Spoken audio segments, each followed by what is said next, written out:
తెలుసా నువ్వు ఊర్వశివని కాదే నిన్ను ప్రేమించింది నువ్వు దేవతవని కాదే నిన్ను పూజించింది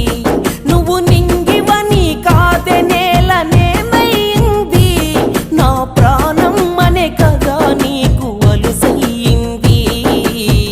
రాతలో లేని రాధమ్మ చెప్పలేను